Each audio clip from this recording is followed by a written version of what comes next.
So finally, my third point, and this is the most important point I believe, is that through education and advocacy, social change is possible. So far I've shared about the pervasiveness, how it touches all our lives, and how it speaks to social attitudes. Our center serves hundreds of women each year impacted by this violence, but we can't leave the discussion at that.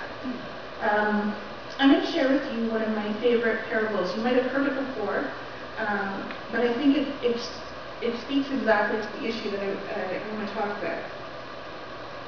A young child was calling for help in the river, and someone nearby quickly dove in and rescued the child. But before anyone could celebrate, another child came floating down the river, and then another, and each one was calling for help. Soon the entire community had jumped in to join the rescue effort, but before long, everyone was utterly exhausted trying to rescue children one by one. Finally, a wise person stopped and asked, just where are these children coming from? We have to go upstream and find out if children are ending up in the water. Faced with this incredible issue, this community's responsibility was to simultaneously rescue those that were drowning and address the source of the problem.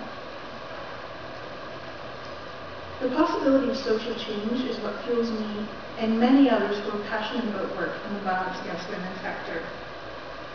Too often, people are so focused on dealing with the aftermath of the violence that they forget they have a responsibility to go upstream and address the causes of sexual violence so that lasting social change can be achieved and future violence can be prevented. Does anyone doubt that social change is possible? Over the last century, Canadian women have made incredible strides towards equality. We've gained the right to vote, have equal rights over our children, equal access to divorce, and we've been declared persons under the law. In 1969, contraception was decriminalized, and in 1983, the criminal code changed, allowing spouses to charge each other with sexual assault. What this was, in fact, was a woman now had legal jurisdiction over her own body. Each of these advances was a result of feminists raising their voices to be heard and lobbying for change. So what are some of the steps we can take to prevent sexual violence? To be clear, prevention is not about teaching our daughters how they can, through their own hypervigilance, prevent themselves from becoming a victim of violence. That is no solution and certainly does not work to prevent violence. The answer is we need to teach our sons better.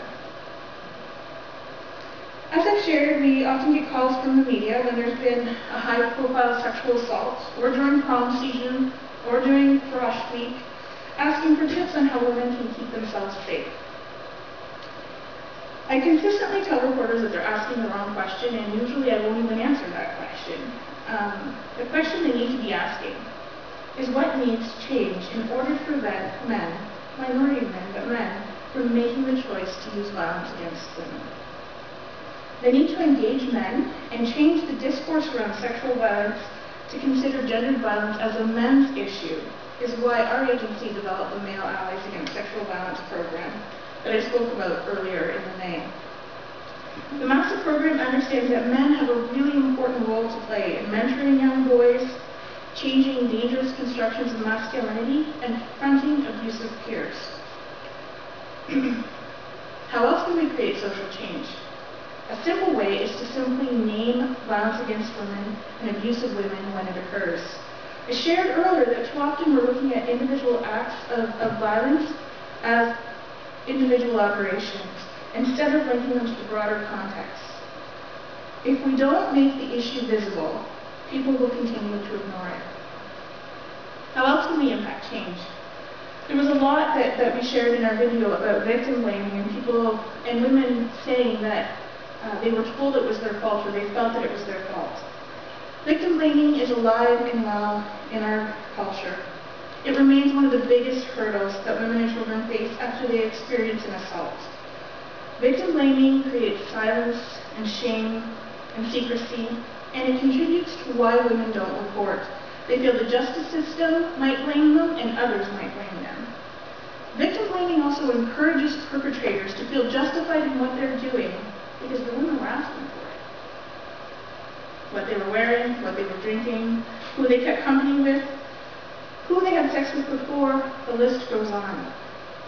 A couple of years ago, in response to some really high-profile cases of victim blaming that were in Canadian news, people remember there was a police officer in New York who suggested that women could avoid being sexually assaulted if they didn't dress like sluts.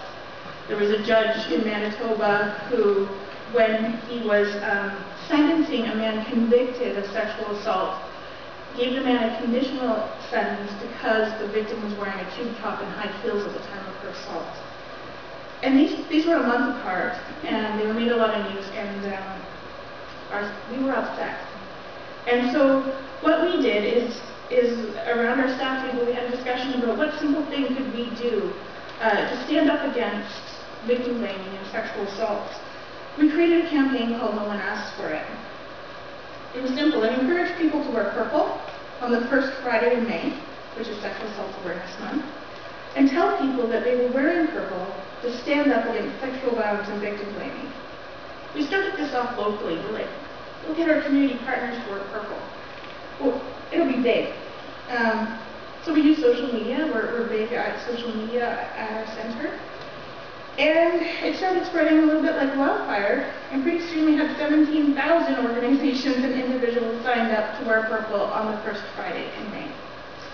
So that was 2 years ago. And this year, the first Friday in May, will be our third annual No One Asks For It. And we encourage all of you women, it's simple. You wear purple and you address victim blaming. And we invite you and your families and your social groups and your faith groups to join us in wearing purple on the first Friday in May. I could go on and on about ways that we can create social change. We need to continue to fight for women's equality in our nation. We can volunteer. We can donate to organizations serving women impacted by violence. We can hold our government accountable. We can ensure that our perpetrators are held accountable. But most importantly, we can raise our voice to treat women with fairness, equality, and respect.